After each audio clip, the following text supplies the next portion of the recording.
সরাসরি এবার চলে যেতে চাই অনুষ্ঠানের মূল আয়োজনে। আমার হাতে যে ছোট্ট মিলটি রয়েছে সেই মিলটিতেই চলে যাব।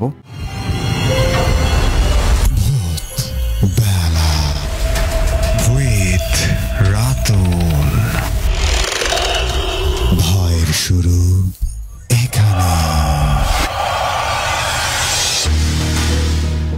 আসসালামু আলাইকুম ভাইয়া, আমি খন্দকার মেহেদী হাসান মানু। আমার বাসা গাইবান্ধায়, তবে চাকরি সূত্রে এখন আমি রাজারবাগ পুলিশ লাইনে আছি। এখানে আসার পর আমার এক স্থানীয় ভাইয়ের সঙ্গে কথা হয়, ওনার থেকেই শোনা এই ঘটনাটি। উনি আমাকে যেভাবে বলেছেন এবং যা যা বলেছেন আমি ঠিক সেভাবেই বলার চেষ্টা করছি। আমি তখন নতুন চাকরি পেয়ে পুরান ঢাকায় বাসা নিয়েছি। আমার বউ থাকে ময়মনসিংহ। যেদিন আমি বাসায় উঠব, রাস্তায় এক বয়স্ক ভদ্রলোক আমার হাত ধরে বললেন, এই বাসায় উঠছেন? জি। ভদ্রলোক আমাকে ফিস করে বললেন, সাবধানে থাকবেন, আপনি কিন্তু একা না। জিনিসপত্র গোছাতে গোছাতে সেদিন রাত হয়ে গেল, তাই সেদিনের মতো গেটে তালা দিয়ে আমি খাওয়া দাওয়া করার জন্য একটু নিচে গেলাম। মনে হলো আমার বউকে একটা ফোন দেই, নিশ্চয়ই সে চিন্তা করছে। কিন্তু পকেটে হাত দিয়ে আমার ফোনটা পেলাম না। কিন্তু যতদূর আমার মনে পড়ে আমি ফোনটা আমার সঙ্গে করে নিয়েই বের হয়েছিলাম। কিন্তু কোথায় গেল ফোনটা? আশেপাশে কোথাও ফোনটা পেলাম না, তাই বাধ্য হয়ে হোটেলের ফোন থেকে আমার নম্বরে ফোন করলাম। 2টা রিং বাজতেই ওপাশ থেকে একটা নারী কণ্ঠ ভেসে এলো, ইউ আর নট অ্যালোন। তারপর লাইনটা কেটে গেল। কয়েকবার চেষ্টা করে আর কানেক্ট করতে পারলাম না। আমি এবার বুঝতে পারলাম হয়তো আমার ফোনটা খোয়া গেছে। মন খারাপ করে বাড়িতে ফিরলাম। বউকে যে জানাবো ঠিকঠাক পৌঁছেছি তাও হলো না, নিশ্চয়ই খুব দুশ্চিন্তা করবে। ভাবতে ভাবতেই ঘরে ঢুকেই চমকে গেলাম, টেবিলের ওপরে আমার ফোনটা পড়ে আছে। ভয়ে ভয়ে রান্নাঘর, টয়লেট, বারান্দা, স্টোর আর শেষ পর্যন্ত বিছানার নিচেও খুঁজে ফেললাম, কিন্তু কোথাও কেউ নেই।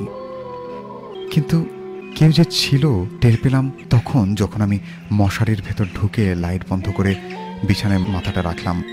ঠিক সে সময় মনে হলো কে যেন ঘরের ভিতর হাঁটছে। ওর নিঃশ্বাসের শব্দ, এমনকি গলার খাঁকিটাও শুনতে পেলাম।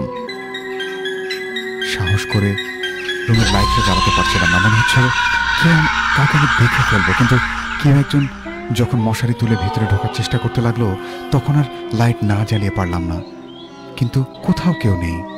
সাথে সাথে বউকে ফোন দিয়ে ঘুম ভাঙালাম আর সকালে চলে আসতে বললাম।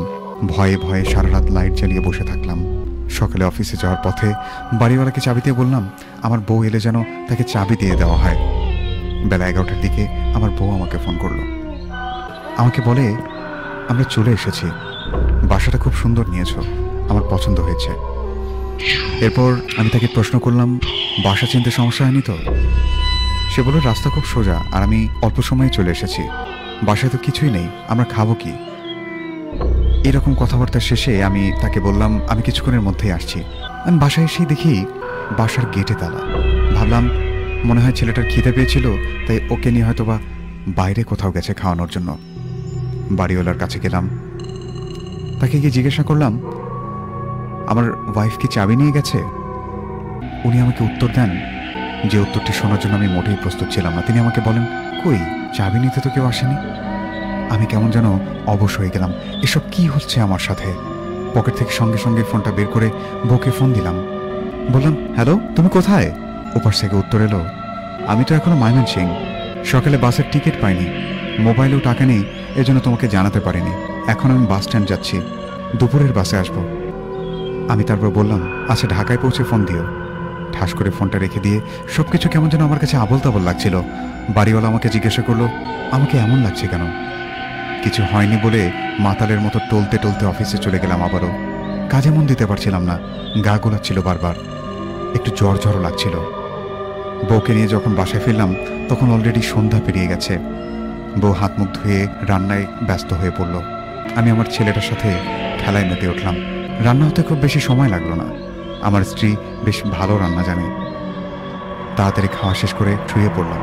ওরা বেশ টায়ার্ড ছিল, আমার উপর দিয়েও কম ধকল যায়নি আজকে। শুতেই সাথে সাথে ঘুমিয়ে পড়লাম।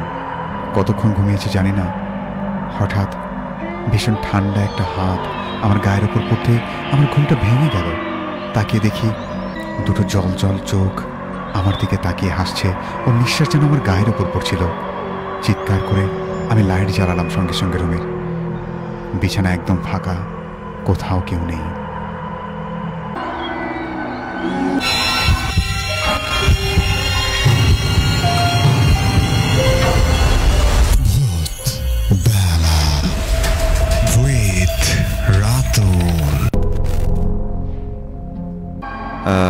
আসলেই আজকের ঘটনাগুলো এমন কিছু প্রশ্ন রেখে যাচ্ছে বা অমীমাংসিত কিছু বিষয় আমাদের সামনে এনে দিচ্ছে, আসলে আমি বাকরুদ্ধ হয়ে যাচ্ছি। একজন ব্যক্তি চাকরি সূত্রে নতুন কোনো এক জায়গায় অবস্থান করেন এবং সেখানে বাসা ভাড়া নেন। সব কিছু ঠিকঠাক ছিল। সে বাসাতে পৌঁছার পর উনি সম্পূর্ণ বাসায় একা ছিলেন। সে সময় উনি অনুভব করেন উনি ছাড়াও আর কেউ একজন আছেন। এমন একটি ঘটনা ঘটে, তিনি যখন ওনার ফোনটি দিয়ে বাসায় জানাবেন যে উনি ভালোভাবে পৌঁছেছেন, পকেটে ফোন খোঁজার জন্য হাত দেন, দেখেন যে ফোনটি কোথাও ছিল না। উনি ভেবেছেন ফোনটি হারিয়ে গেছে এবং এই জন্য উনি কয়েকবার ট্রাই করলেন অন্য একজনের ফোন থেকে, এবং সে সময় উনি ওপাশ থেকে একজন রিসিভ করলেন নারী কণ্ঠ। তো এরপর উনি ভাবলেন যে ফোনটা হারিয়ে গেছে।